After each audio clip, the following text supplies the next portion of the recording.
Hello and welcome to Newsfeed on Trust TV. My name is Dorcas Yakubu Zallah, bringing you trending stories that people are talking about and sharing around the globe today, and also their opinions on such issues. Tinubu committed to ensuring no Nigerian goes to bed hungry, says federal government. Some states may not survive if tax bills are passed, says Zamfara governor. NIDA alerts Nigerians about malware stealing banking details. And on the foreign scene, criminology student murdered woman at random to know what it feels like. Now, on top of what's trending, the federal government says President Bola Tinubu's government sees food security as a priority for his administration. According to the Minister of State for Agriculture and Food Security, Alihu Abdullahi, since Tinubu's inauguration in May 2023, the government has rolled out programs to ensure food security in the country. As part of the Renewed Hope agenda, because food security is on the front burner in the agricultural sector, it is the mainstream of Nigeria's economy. It is expected to also play a critical role in the economy as a means of poverty alleviation and gender inclusivity, the minister said on Monday while speaking with newsmen. He further said President Bola Ahmed Tinubu is seriously concerned about our food security situation.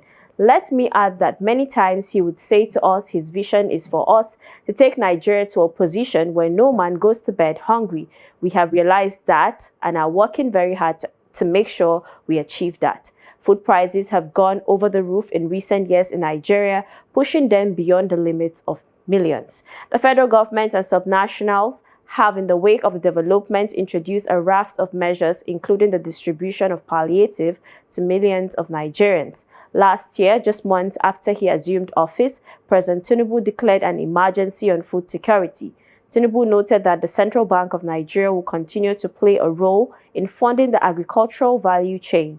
He said 500,000 hectares of land had been mapped to increase the availability of arable land for farming.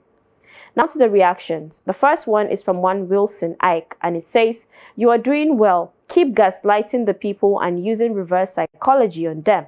Next reaction is from a user with the name Chidi. "We no longer go to bed hungry. We stay the whole day without food." And the last reaction on this story is from one Elizabeth Diwura. "We are already going to bed hungry because I didn't eat to sleep. No food, Mr. President. Everything is at a high cost down to drinkable water. What more do you want, sir?" Next on what's trending, Governor Dauda Lawal of Zamfara State says some financially less buoyant states may not survive if the tax reform bills before the National Assembly are passed and signed into law by President Bola Tinubu. Some states may not be able to survive, so it is something that must be carefully studied so that we don't hurt ourselves in the long run, the governor told newsmen on Tuesday. Well, the tax issue has a lot of components. There's a good aspect and there's a bad aspect. So we are studying the situation also to advise our people on the way forward. It's an ongoing process and we will continue with the engagement, he said. The new tax bills introduced by the Tinubu administration have been enveloped in widespread controversy and sparked scathing criticisms and stiff opposition from many, including the 36 state governors under the aegis of the National Economic Council, NEC. The 19 governors in northern Nigeria have also unequivocally rejected sections of the bills. Now, responding to that, a netizen wrote, "That's fine. Any states that can't survive should merge with another." Next reaction, which is also similar to the first one, "Any state that cannot survive should merge with another state. Access and Diamond Bank did the same." And the last reaction on this story says, "Those states will survive. We know how to adjust in Nigeria." The National Information Technology Development Agency, NIDA, has issued a warning about a global banking malware named Grandoriro, which poses a significant threat through sophisticated phishing campaigns. In an advisory released by the agency's Computer Emergency Readiness and Response Team on Monday, December 9th, the malware was described as a severe cybersecurity risk using advanced methods such as screen overlay attacks and remote device control to steal sensitive data, including banking credentials and personal information. The malware primarily spreads via phishing emails and fraudulent websites that deceive victims into downloading malicious software disguised as legitimate updates or documents. Once installed, Grandoriro bypasses security protocols, granting unauthorized access to users' devices. NIDA cautioned that these could lead to severe financial losses and identity theft for unsuspecting victims. The agency called for vigilance and urged Nigerians to adopt robust security measures to counter such threats. It emphasized the importance of avoiding suspicious links and emails, downloading software only from credible sources, enabling multi-factor authentication for financial accounts, and maintaining updated antivirus software. Additionally, NIDA advised against using public Wi-Fi for financial transactions and recommended regular monitoring of bank accounts to detect unauthorized activities. Now reacting to that, Zabet_Brown wrote, so that when you wake up and see 234.34 as balance, you should not shout at any bank because it's not their fault. They have told us already. Next reaction says, government should do something about this. And the next one is from one Emeka Philbert. Bank managers at work, blame it on malware later. Next on what's trending, an Ekiti State Magistrate Court in Ado-Ekiti on Tuesday sent lawyer and activist Dele Farotimi back to prison after the police vehemently opposed his application for bail, accusing him of intimidating witnesses. The magistrate adjourned till December 20th to rule on whether or not to admit Farotimi to bail, following the stiff opposition by the police. The police are prosecuting Farotimi on the allegation that he defamed legal luminary and senior advocate of Nigeria, Are Afe Babalola. According to the police, the activist lawyer defamed Babalola in his book titled Nigeria and its Criminal Justice System. Following his arrest in Lagos State last Tuesday, the police took Farotimi to Ekiti State and arraigned him last Wednesday before the Ado-Ekiti Magistrate Court, where he pleaded not guilty to the charges. Last week, the magistrate Abayomi Adeosun rejected an oral bail application by Farotimi's lawyer, insisting that a formal bail application should be filed and adjourned till December 10th. At the resumed hearing on Tuesday, the defense counsel Taiwo Adedeji urged the magistrate to admit his client to bail, noting that the offense against him is bailable. Now to the reactions. The first one says, "Are you telling us the police is also the court? I don't understand." Next one is from Oreoluwa. Nigerians have devalued the judiciary system. The citizens use the same tactics they accuse the government of doing. You intimidate your fellow Nigerian just because you disagree with what he said, using the most allegedly corrupt system of police and court to go against him is inhumane.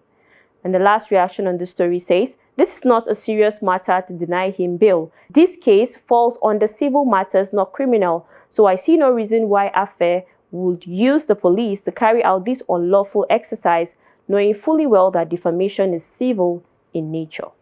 A 2023 presidential candidate of the Labour Party, Peter Obi, visited the renowned legal icon and founder of Afe Babalola University, Afe Babalola, in his office in Ado-Ekiti, Ekiti State capital, on Monday. The visit was in connection with the ongoing court case on alleged defamation against human rights lawyer and activist Dele Farotimi. Now reacting to that, someone said, "Peter Obi, no words to describe you. You are a gift sent to mankind." Next one is from a user with the name First King Frank. "Is the man guilty of the allegation or not? We can't beg when the allegation is true." Next one says, "If you defame someone, what makes you think you have any right to dictate how the person you defamed should react? Of course, you have freedom of speech, but the freedom after you've made your speech is absolutely not guaranteed." Now, still talking about Dele Farotimi, Sowore has tackled Peter Obi over his visit to Afe Babalola. In a tweet, he wrote, "I condemn those who went to beg Chief Afe Babalola today over the unjust detention and persecution of Dele Farotimi. A delegation led by Peter Obi did colossal injustice to the struggle to drain the swamp of judicial criminality in our country. Obi's action is like forcing Rosa Parks to return to back of the bus of racial injustice during the civil rights era in the US. The struggle continues. #Revolution now. #Free Dele Farotimi now." Now reacting to that, someone with the name Ifanyo KK wrote, "I agree with Sowore. You can't go and beg someone who did wrong. What are you trying to prove?" Next one reads, "Dialogue is not begging, rather it is a necessary tool used in managing conflicts." And the last one says, Did you hear him beg anybody? Give us voice or video evidence showing him begging. So he can't hear from both parties. When Sowore was jailed, didn't people meet and deliberate on his behalf? Human beings. Now let's go on a quick break. We'll be back in no time. Do stay with us. Welcome back. In case you're just joining us, you're watching Newsfeed on Trust TV. Vice President Kashim Shettima has accused Kemi Badenoch, the newly elected leader of the United Kingdom's Conservative Party, of disparaging Nigeria, her country of origin. Shettima made the remarks on Monday during the 10th annual migration dialogue held at the State House in Abuja. Shettima said, Kemi Badenoch, the leader of the British Labour or Conservative Party, we are proud of her despite her efforts to denigrating her nation of origin. He added, she is entitled to her own opinions. She has even every right to remove the Kemi from her name. But that does not underscore the fact that the greatest black nation on earth is a nation called Nigeria. Highlighting Nigeria's global significance, Shettima noted 1 out of every 4 black men is a Nigerian. And by 2050, Nigeria will support the United States and will be the 3rd most populous nation on earth. He also emphasized the crucial role of migrants in shaping societies and driving economic growth, reaffirming the government's commitment to protecting migrant rights and acknowledging their contributions to national development. In 2022, Badenoch, a British MP of Nigerian descent, accused Nigerian politicians of mismanaging public funds. Following her election as Conservative Party leader in November 2024, a Nigerians in Diaspora Commission, NIDCOM, attempted to contact her office but received no response, according to NIDCOM chairman Abike Dabiri Erewa. Now reacting to that, one Zacchaeus Ade wrote, exactly, that's what she seems to be doing in order to elevate her political career in British politics. Whenever she's asked about the atrocities of the British Empire, from slavery to colonization, she often glosses over it, minimizes the impact, and makes excuses for them. On the other hand, she would denigrate Nigeria and lament how terrible everything was when she was living in Lagos without even contextualizing the fact that Nigeria was only 35 years after her independence then. Of course, Nigeria has a long way to go, but you can't be making excuses for slavery and colonization, then highlight all Nigerian flaws. That's not fair. Next reaction says, I keep saying we shouldn't be clapping hands for all these Nigerians and Africans doing this and that abroad. They would sell us out for a penny to please their white overlords. This Kemi will go down in shame sooner than the Indian woman who came disparaging immigrants when she herself happened to be an immigrant. And the last reaction on this story says, watch how people will criticize their own vice president to support someone who continues to denigrate Nigeria to elevate her political career abroad. What an unfortunate joke. And the federal government has pulled out of the foundation laying ceremony for the proposed Osun State International Airport in Ede, following a request from the Minister of Aviation and Aerospace Development, Festus Keyamo. The state governor, Ademola Adeleke, had planned the event for December 13th, but the ministry has asked for a postponement until disputes surrounding the project are resolved.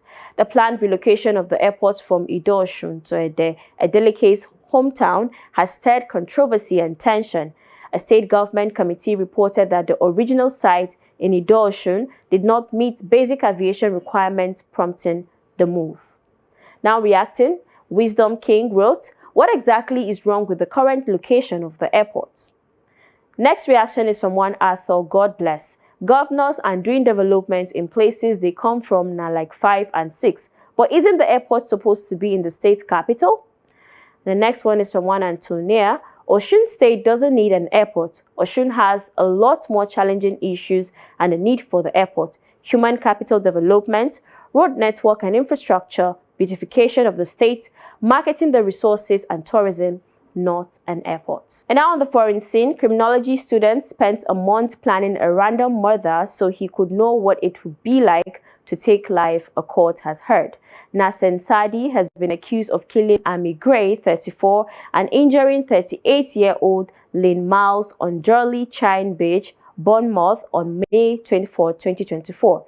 He spent a month planning the attack, Winchester Crown Court was told. Sadi, 20, from Croydon, denies charges of murder and attempted murder. The prosecutor said Ami and Lane were chatting by a fire on the beach to watch the full moon when they were attacked. He left them on the sand to bleed to death whilst he moved away and tried to disappear back into the shadows, away from the glare of the street lights or the moonlight and back into anonymity.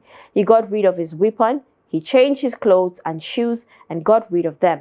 Ami, a football coach from Pole, was pronounced dead at the scene. Lynn was treated for stab wounds to her chest and back at hospital.